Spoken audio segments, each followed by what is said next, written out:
Thanks for having me along. The Village of Blair, just outside of the city of Cambridge, just up the road from where I live. A small, quaint little village with the Grand River flowing right next to it. Quaint and quiet, other than perhaps the traffic that has increased along Blair Road over the years. But tell us what the main concern of the residents is with respect to this decision by City Council. Sure. Well, you're quite right. It is a beautiful, quaint little village. Apparently, it was the first inland settlement in Upper Canada. Quakers who were brave enough to leave the shores of Lake Ontario, establish the community.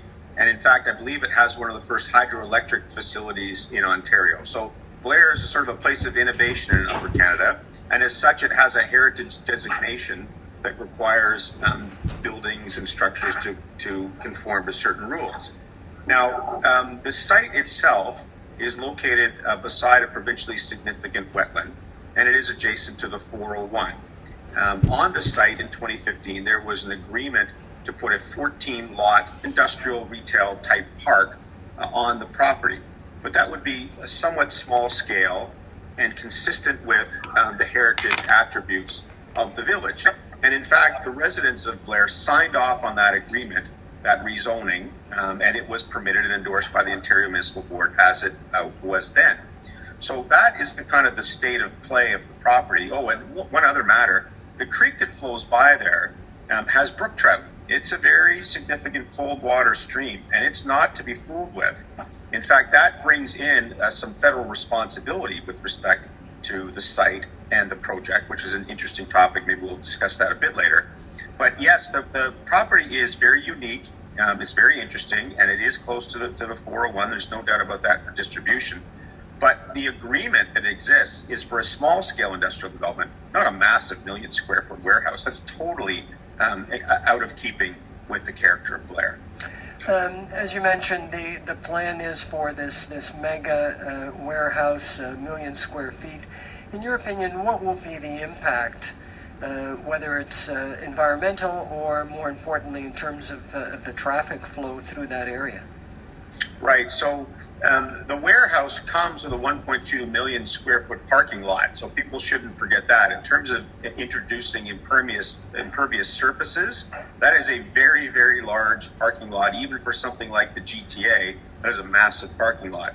They're also proposing a 35,000 square foot office building, which again is a very large development in scale if you compare it to anything nearby in Blair, Ontario. So the environmental impacts that are concerning residents are these. First, the PSW. How's the runoff, the surface runoff from these parking lots going to be treated? Where is it going to be dumped? How's it going to be dealt with? It's simply too much impervious surface to be located so near a sensitive trout-bearing creek. Second, that warehouse comes with 110 loading bays. Those are the docks that the massive tractor trailers pull up to, get loaded and pull out of every single day. The amount of traffic that's going to be coming and going from this location is going to be extreme. Nothing like Blair or Cambridge has ever seen.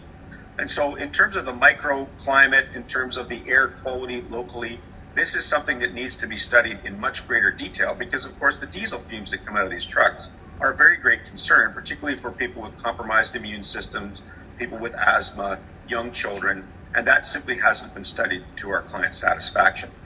It would be if this project was put through in the normal course, put through council in the normal course with a Planning Act development application. All those issues around air quality, water quality, species at risk, cultural heritage would be studied. It would be considered by staff. Staff would put a decision to council. Council would hear from the public. There'd be public input. The public would have the opportunity to hire their own peer review experts who would render their opinions about whether the air was being protected, the water was being protected, whether the traffic was safe for people. And then those duly elected government officials would vote. They'd be held accountable, and they'd make their vote in public. And then if the residents didn't like the vote, if they approved the facility, then they would have the right of appeal to what's now called the Ontario Land Tribunal, what we used to call the Ontario Municipal Board. Well, that's the way it works in Ontario for 99.999% of all developers and all people. But this one particular group, the Broccolini Real Estate Group, thought that they should be special and that they should be allowed what's called a minister's zoning order, or an MZO. They don't want to deal with the public. They don't want to deal with residents. They don't want to put council in an awkward position of having to vote in public. And so they asked for an MZO, and council agreed. They went into chambers, they went into camera, which is another way of saying they had a secret meeting.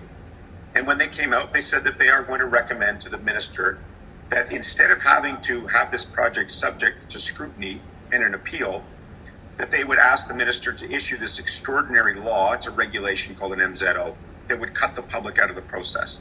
And that's why Blair Engaged is so upset.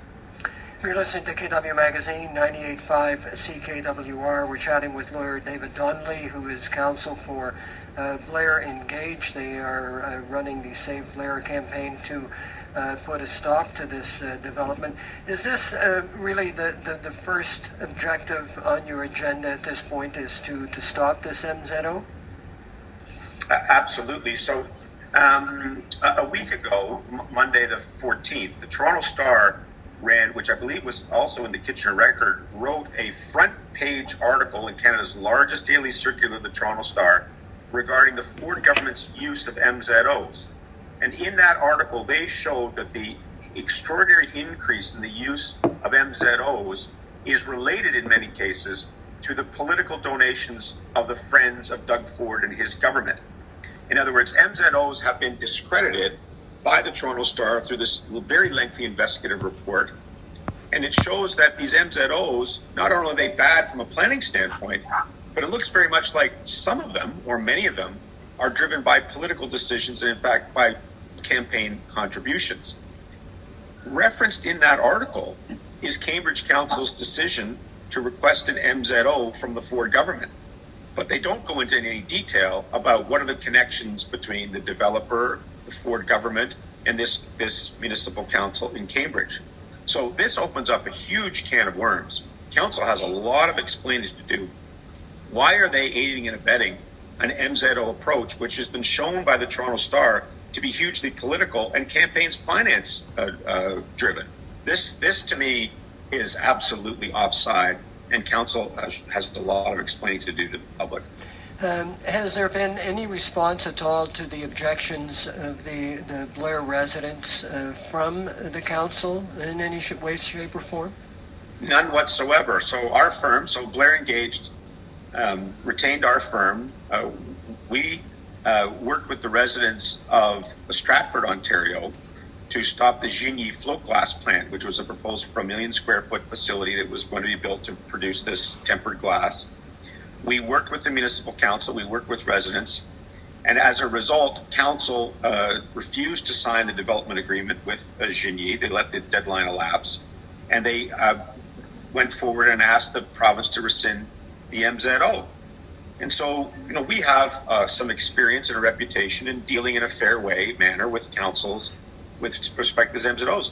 We've heard nothing, not the courtesy of a reply. It's not that we're, some fancy lawyers and we're trying to make trouble. We've asked some very basic questions.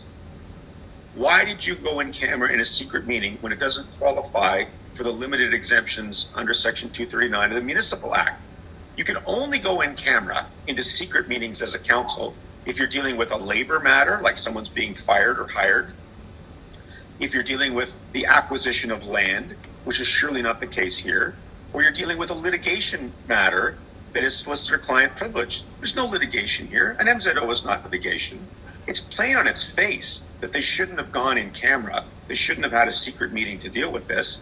And we've asked them to justify their decision.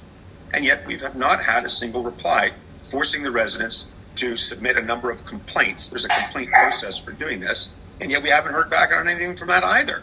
So council has gone in, they've pulled a turtle here, they've gone into their shell. And I think it looks very poorly on the mayor, the deputy mayor, and council for having done this. I think residents have been betrayed. KW Magazine, 98.5 CKWR. We're chatting with lawyer David Donnelly, who is counsel for Blair Engaged. What legal options do you have at this point? So that's an excellent question. As I have told my client previously, the first rule of the Fight Club is that you don't talk about the Fight Club, meaning we have given we have received instructions from Blair Engage to provide them with a legal opinion, which we have done. There certainly are legal options that they can take, up to and including suing the municipal council. I'm not at liberty, obviously, to disclose what our legal strategy is. But let me give you an analogy. In Pickering, there was a similar proposal for a massive warehouse distribution center, which was identified as being an Amazon project. There's a developer who comes in, they buy the land, they develop the land, and then Amazon is the tenant. We strongly believe, given the size of this facility, that Amazon is in fact the intended tenant. Now in Pickering, the proposal was to put this warehouse in a provincially significant wetland. There was a hue and cry amongst the residents. They protested. They told the municipal council they didn't like the way in which the MZO was issued. And in fact, the Scugog First Nation that identified those lands as being part of their traditional territory also wrote a letter to the minister saying that they hadn't been consulted and that they were protesting this MZO. Amazon pulled out. Amazon said, we don't want to touch this facility with a 10-foot pole. Council reversed itself, and council asked the province to rescind its MZO. But at the same time that the council was deliberating, a group called Environmental Defence in Toronto sued the provincial government for violating the provincial policy statement for not following certain parts of the Planning Act. When you cut people out of the process, you violate the law. The Planning Act in Ontario is very clear. You have to include people in decisions that affect their well-being, affect their property values, affect the natural environment.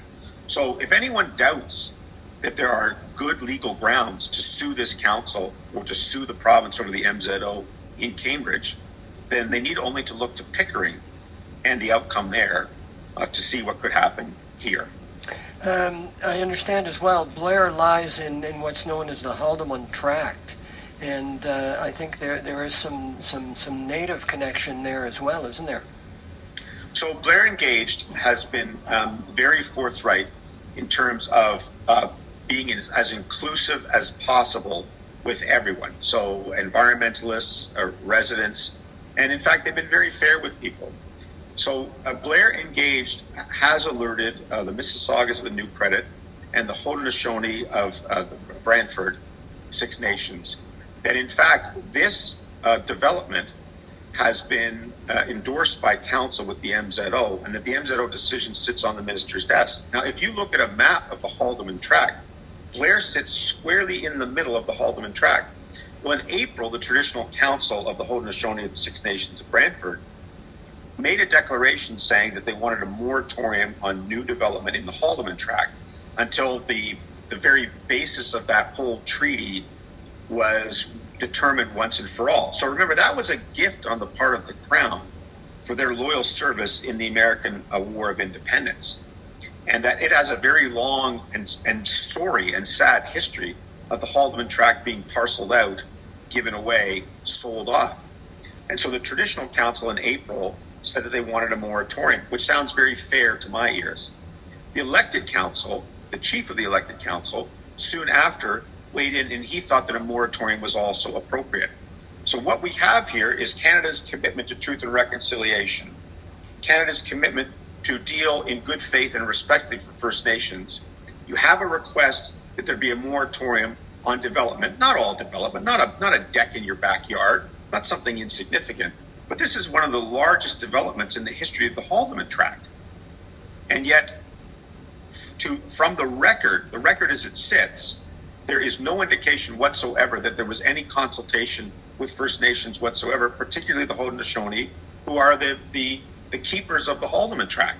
This looks like a very, very deep betrayal of First Nations interests. What kind of timelines are we looking at, not only potentially for construction, but in terms of your next move? So we are, at this point, still writing letters, still trying to be conciliatory with council. Blair Engaged is a very responsible citizens group. There's no radicals in the group. They just want answers. And so far, I think we're coming to the close of the period where we write letters and we ask for answers. I think the next step is going to be the action phase, and hopefully you'll have me back when that happens, because I'd be happy to talk all about it. Definitely we'll make a date and have you join us again, because I don't think this matter is going away anywhere soon. Well, I hope people come to their senses, particularly that local council. I don't know how the mayor, the deputy mayor, or a councillor can look any of those Blair residents in the eye and say, I treated you fairly. If they said that, they would be lying. Mr. Donnelly, good of you to join us tonight. We really appreciate your time. Thank you very much. David Donnelly is a lawyer who is counsel for Blair Engaged, which is running the Save Blair campaign. This is KW Magazine, 98.5 CKWR.